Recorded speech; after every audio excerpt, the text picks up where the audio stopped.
Okay, what's up, everybody? Rev Sauce 9. Make sure to rate, like, and subscribe if you're on the YouTube side.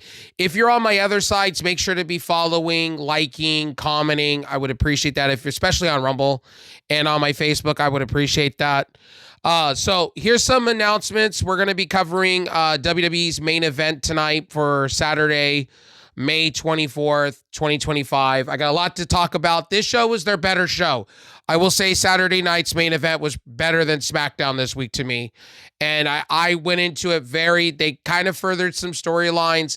Not everything was fantastic, so just keep that in mind. Not everything was glorioso great, you know what I mean? But for the most part, this was pretty good. So, again, so we have main event next month, or in the next 2 months, on July, near my birthday. We have Saturday, July 12th, Saturday night's main event at 8 Eastern, 5 Pacific, internationally on YouTube. Evolution, Saturday, July 13th. And then we have, I think, Great American Bash. I think that's the next one on Sunday for NXT, I think it is. So you're getting a whammy of all these shows in one. So, and then you're getting Worlds Collide on June 7th. You're getting Elva Kingo and Chad Gable, which is going to be one hell of a match, I believe, at Worlds Collide. So it's going to be fun. WWE's hitting you with these events. Now, again, I am still going to stand by what I said in my go-home show. WWE's money hungry. So, of course, they're going to try to put on all these all-star matches and stuff with AAA and all this stuff that's going on, because they got to upsell you on the $40,000 seats. They got to make it worth it. They got to make it 5 stars, man. So, there you go. $40,000 seats, ladies and gentlemen, and you get to see Kevin Nash, okay? By the way, in their $60,000 section, you get to see Kevin Nash and probably his ass as they're shooting shit in your face. I'm just playing. I'm just playing. Anyway, so R-Truth, John Cena tonight. I'm going to tell you, this was a hokey pokey match, kicking the balls, AA, that was it. R-Truth, it was just a squash match. What are we doing with R-Truth? R-Truth should be champion. Maybe this will be the last time that he gets a chance at the championship. R-Truth needs a championship before it's all said and done.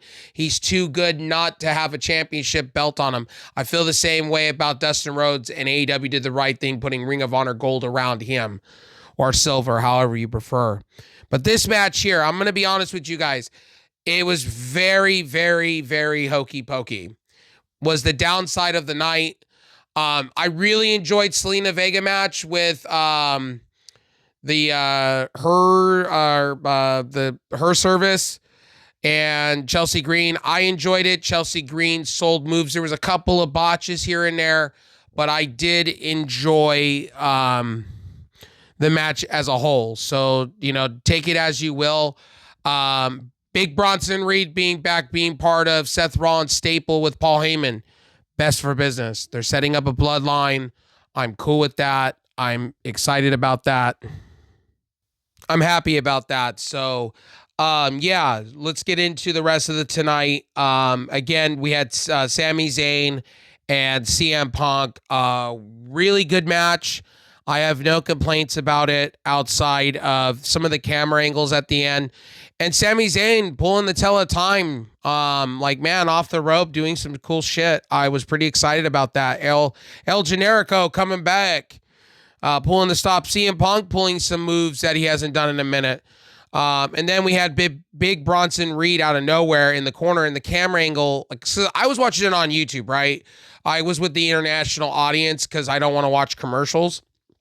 And I thought they were going to have it on like YouTube and stuff, but our Netflix, I should say, they didn't. So I guess that's because Peacock and NBC Universal owns the rights for the show. CM Punk, again, great showing. Sami Zayn, great showing. To be honest with you, Braun Breaker, good showing. One hell of a match, to be honest with you guys, to be real. Sorry, I'm moving my mic in my hand, so I apologize. So let's get into after the fact. Big Bronson Reed joins the staple of of Seth Rollins, which is a good move. Big Bronson Reed coming off injury. I was reading reports that he was ready to go. I'm glad to see him back in action on TV. Yeah, it was a good showing. You're pretty much getting a TV pay-per-view technically with Saturday night's main event. Chelsea Green and Selena Vega, once again, one hell of a match. That code red off the top, her nose was bleeding, sold the whole thing, was too sweet to me.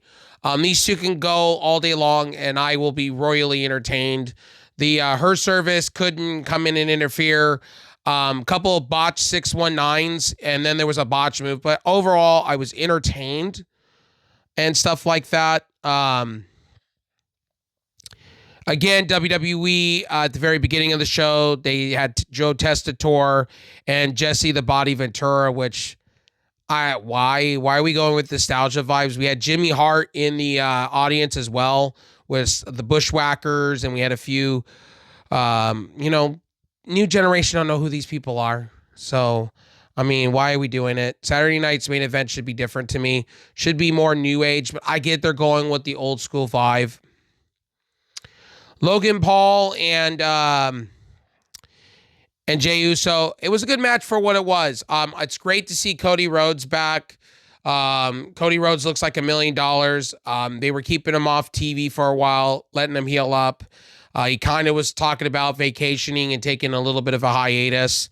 And then what they did was, with this, is they set up for John Cena and Cody going forward, which I think is going to be great.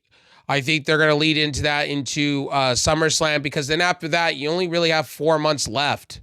Literally, or 2, 3, 4 months left with John Cena as a wrestler before he officially retires. Let's see. Breaker sized up Reed, but Rollins stepped forward, embraced a hug with Reed, and that's how that went with Reed.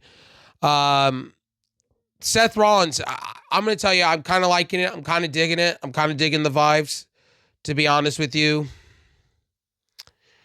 The women's match was pretty good. We didn't have the major titles. We had one mid-card title being featured, but that was fine by me. I thought this was better than SmackDown. Yes, I know some people are going to go, well, what do you mean? Saturday night main event you think was better? Yeah, because it appealed to what I wanted. It wasn't the same regurgitation. I get the Wyatt's birthday thing, and I shit all over it because I feel like they could do more for Uncle Howdy. That's just my personal opinion. Non-title match, I guess. No title match, I guess. But it was a title match. I'm so lost. He was going to hit him with the title, not hit him with the title.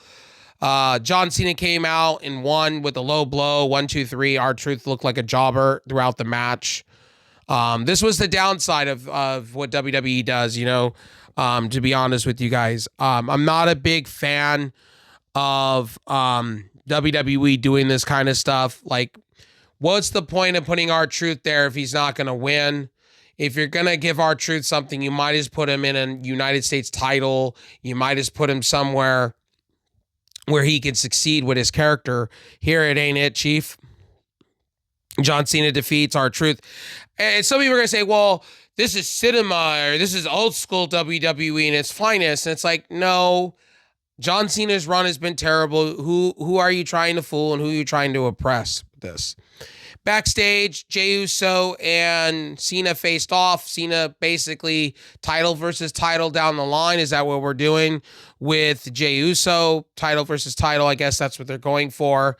And basically, Cena said that I want to see Logan Paul win the belt. And John Cena, during the match, tried to interfere in that match. And then Cody Rhodes came out. And then pretty much they tried to do the brass knuckles. And then that failed, basically, and hit the splash 1, 2, 3, and that was how that ended. And then Crossroads again to Cena. Cena takes a good Crossroads, and that was that. That was your Saturday night's main event, outside of Cody saying, I'm back, and I'm not going to let you destroy professional wrestling any longer. Basically setting up for down the line, I'm thinking that they'll give Cody his rematch because he deserves a rematch because of the rematch clause.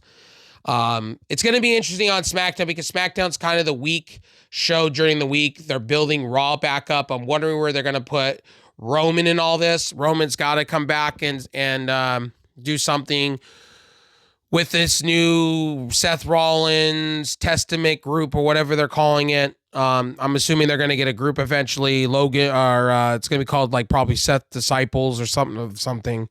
But it's his version of the Bloodline. Drew McIntyre and Damian Priest. I'm glad they ended this feud with Damian Priest coming out on top. I hope we don't see another match. The Concerto, it was very awkward. I thought WWE wasn't about anything to the head, but I stand corrected. They only do it when it's special. The Concerto thing, love it or hate it. It is what it is. Paying homage to Edge, I guess, or Adam Copeland.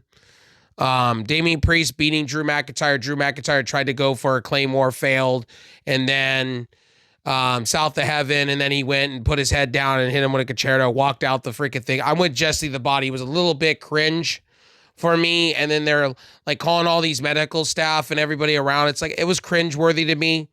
I'm just glad this is over. This was kind of another downfall. I would say this and John Cena's match was just terrible. They showed the U.S. Express, then they showed the Bushwhackers, and things like that. Then we had the World Heavyweight title match. I enjoyed it for what it was. I knew there was going to be interference. I knew we were going to see Cody at some point tonight because they teased it all over the internet and stuff like that. I'm going to be honest with you guys. I'm going to be honest. This show was a B+ to me. 2 matches, not great. Outside of that, I was royally entertained because it did set up feuds for the future. It did set up things for the future. Damian Priest gets to move on finally.